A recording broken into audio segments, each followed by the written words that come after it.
Bismillahirrahmanirrahim. Assalamu alaikum. I am Myra Amjad. Welcome to Varda Educational Press. Our mission is to change the way we learn through digital books.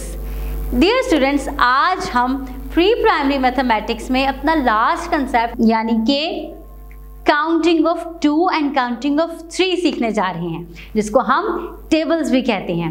लेकिन उससे पहले आप मुझे बताएं कि आपको 1 से 20 तक काउंटिंग तो आती है ना? तो जल्दी से अपनी बुक के इस पेज पर 1 से 20 तक काउंटिंग लिख लें।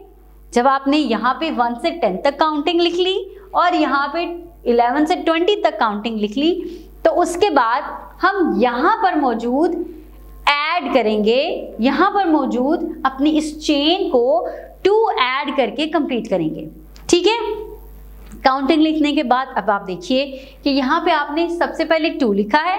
अगर आप 2 के अंदर 2 ऐड करेंगे तो क्या बनेगा? 4। तो आपने यहाँ पे 4 लिखना है। फिर जब आप 4 के अंदर 2 ऐड करेंगे तो क्या बनेगा? 6। तो आपने यहाँ पे 6 लिखना है।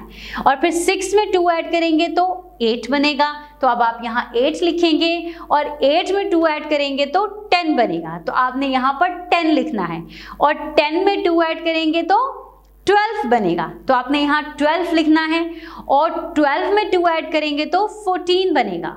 तो आपने यहाँ 14 लिखना है, यानी कि 14 में फिर 2 ऐड करने से 16 बनेगा। 16 लिखेंगे। 16 में 2 ऐड करने से 18 बनेगा। तो आप 18 लिखेंगे और 18 में 2 ऐड करने से 20 बनेगा।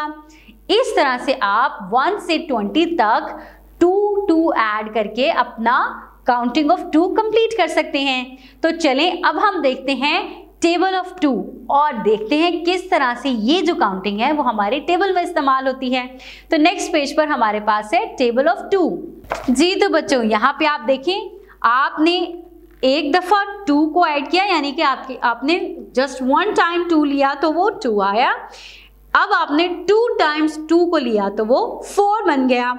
फिर आपने 3 टाइम्स 2 को लिया तो 6 बन गया। फिर 2 4 टाइम्स विल बी 8। और इसी तरह आपने 2 को 5 टाइम्स लिया तो वो 10 बन गया। 2 6 times will be 12 and 2 7 times will be 14। 2 8 times will be 16 and 2 9 times will be 18 and 2 10 times will be 20। तो आपने अब इसी तरह साइड पर मौजूद इस 2 की टेबल को यानी कि 2 की काउंटिंग को कंप्लीट करना है। अब हम चलते हैं काउंटिंग ऑफ 3, यानी कि आपने पहले 1 से लेकर 30 तक काउंटिंग लिखनी है और उसके बाद 3 में 3 ऐड करना है, 6 आ जाएगा। फिर 6 में 3 ऐड करना है, 9 आ जाएगा। फिर 9 में 3 ऐड करना है, 12 आ जाएगा। फिर 12 में 3 ऐड करना है, 15 आ जाएगा। फिर 15 में 3 ऐड करना है तो 18 आ जाएगा। फिर 18 में 3 ऐड करेंगे तो 21 और 21 में 3 ऐड करने से क्या आएगा? जी 24। 24 में 3 ऐड करने से 27 आएगा और उसमें 27 में 3 ऐड करने से 30 आ जाएगा। अब हम देखते हैं टेबल ऑफ 3 और पता लगाते हैं कि किस तरह से ये 3 की काउंटिंग हमारे टेबल में इस्तेमाल होती है।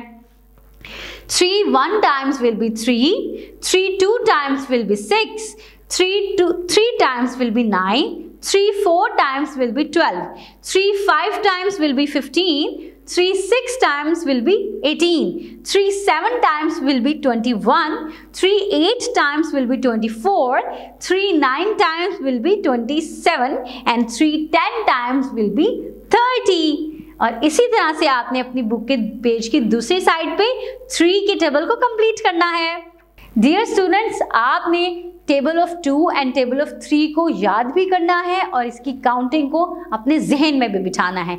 मैं उम्मीद करती हूँ कि अब आपको 2 में 2 ऐड करके टेबल ऑफ 2 को कंप्लीट करना आ गया है। Dear teachers and students, Wardha educational press इस वीडियो लेक्चर के साथ साथ आपको एक्टिविटी टेम्पलेट्स, वर्कशीट्स और लेसन प्लान्स भी प्रोवाइड करता है ताकि आपके टीचिंग और लर्निंग स्किल्स को एनहांस किया जा सके। So stay in touch with Wardha educational press. अल्लाह हाफिज़।